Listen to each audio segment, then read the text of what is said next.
Monsieur le Président, bonjour. Excellence Patrice Guillaume Athanas Talon, président du Bénin, tous mes respects.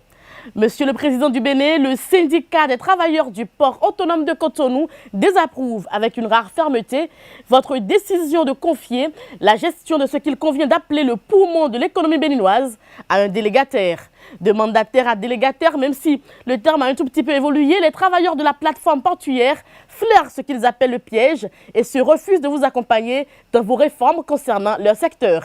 Avouez, Monsieur le Président du Bénin, qu'avec un peu de recul, vos compatriotes ont de plus en plus du mal à vous donner le bon Dieu sans confession.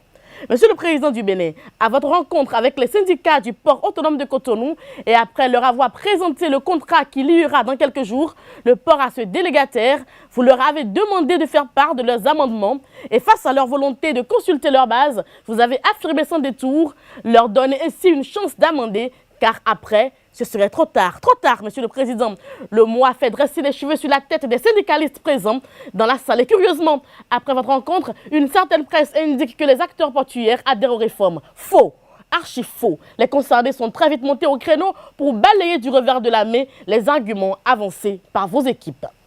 Mais qu'importe, Monsieur le Président, parce qu'en réalité, parmi vos compatriotes incompétents, vaillants travailleurs du port autonome de Cotonou, un port qui a fait jadis la fierté de tout un peuple, parce que, disais-je, il n'y a personne capable de gérer l'institution portuaire au Bénin. Franchement, Monsieur le Président du Bénin, comment pouvez-vous nous dire que le port aura un délégataire qu'il a pris le soin de trouver lui-même sans tenir compte des avis contradictoires? Comment pouvez-vous faire semblant de ne pas comprendre les inquiétudes des travailleurs du port autonome de Cotonou qui ne veulent pas perdre leur job? Monsieur le Président du Bénin, excusez de peu, du haut de votre charisme et des expériences de vie que vous avez capitalisées, dites-moi pourquoi la contradiction vous irrite. C'est peut-être une impression, mais c'est ce que pense la majorité des Béninois au regard de tout ce qui se passe ces derniers mois.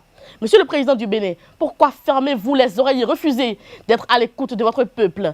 Pensez-vous que le peuple souverain est assez immature pour ne pas savoir ce qu'il lui faut exactement? Interrogation, Monsieur le Président. Plus sérieusement, Monsieur le Président du Bénin, je suis consciente que le port autonome de Cotonou reste votre priorité pour la réussite de votre quinquennat. Après le PVI, le guichet unique des formalités, le bordereau des cargaisons électroniques, vous entendez donc confier le port à un privé. Je partage votre inquiétude de ne pas vouloir laisser le port aux mains des politiciens et qu'il faille mettre la compétence en avant pour le développement de notre nation commune. Mais ne pourrait-on pas procéder autrement sans violer les tests de l'OADA? Interrogation, Monsieur le Président. Vous n'arrivez pas à trouver les mots justes pour convaincre les vrais acteurs du système. Et dans la foulée, vous leur demandez de vous démontrer en quoi cette réforme est dangereuse. J'ai l'impression finalement que le pouvoir vous fait perdre l'une de vos qualités que j'aimais bien, votre capacité à convaincre.